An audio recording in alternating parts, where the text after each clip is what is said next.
The Tale of Mrs. Tiggy Winkle by Beatrix Potter. Once upon a time there was a little girl called Lucy who lived at a farm called Littletown. She was a good little girl, only she was always losing her pocket handkerchiefs. One day little Lucy came into the farmyard crying. Oh, she did cry so. "I've lost my pocket hankin. 3 hankins and a penny. Have you seen them, Tabby Kitten?" The kitten went on washing her white paws, so Lucy asked a speckled hen, "Sally Hennypenny, have you found 3 pocket hankins?"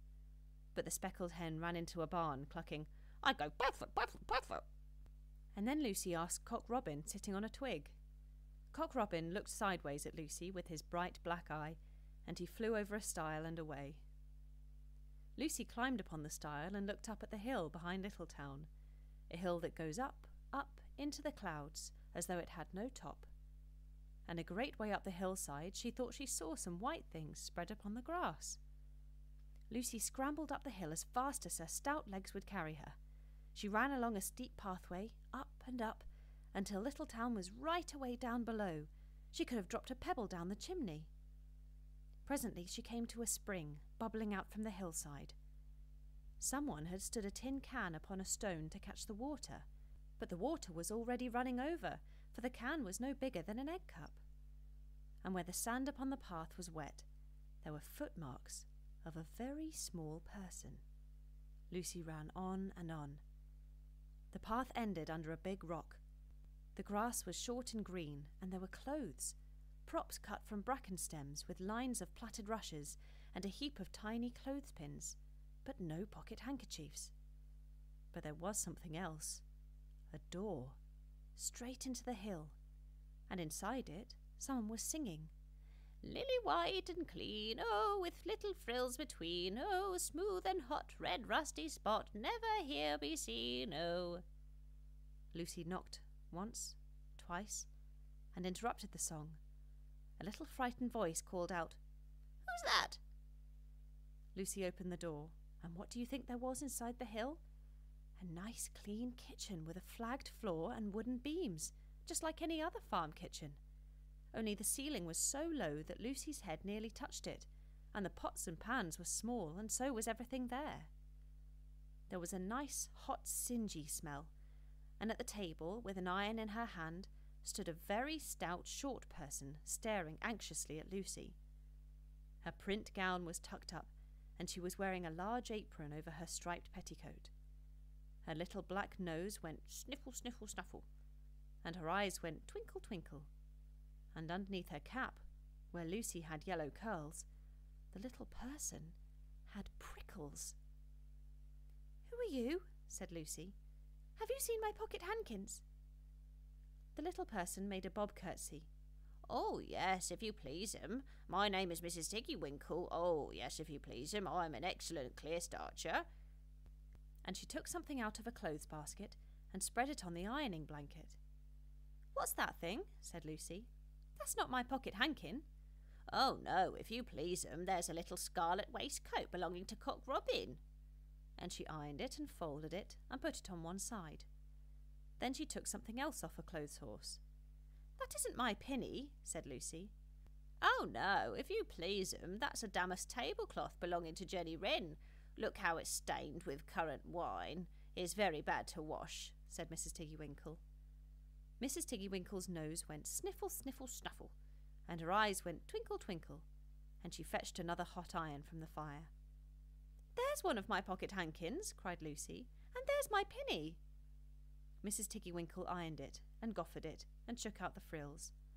"Oh, that is lovely," said Lucy.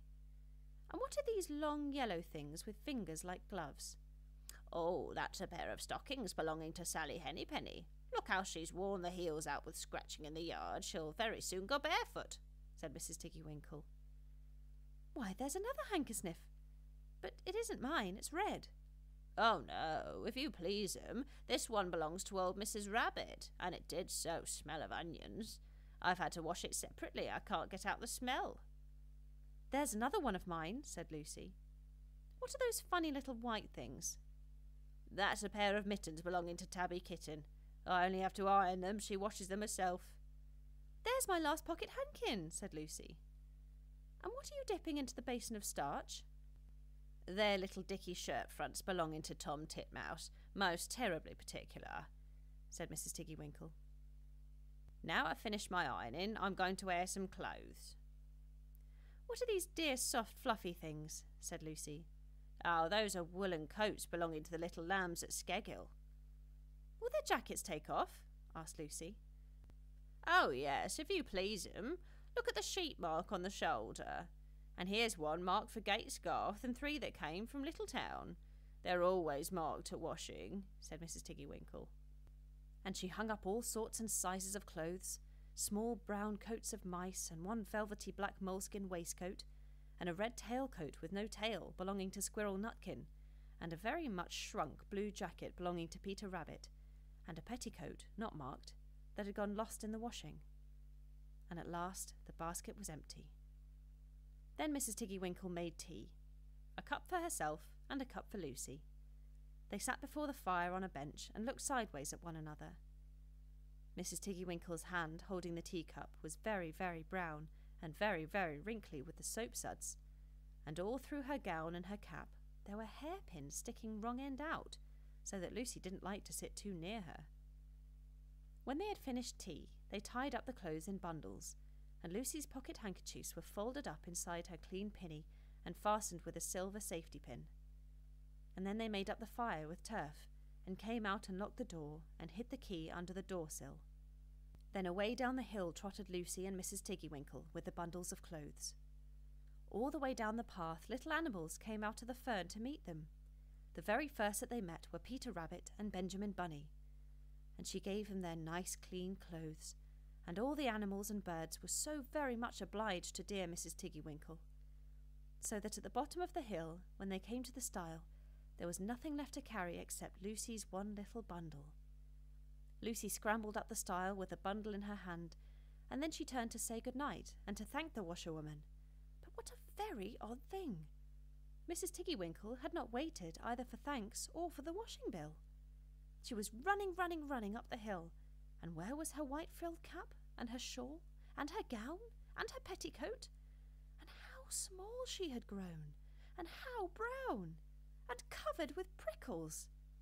Why, Mrs. Tiggy Winkle was nothing but a hedgehog!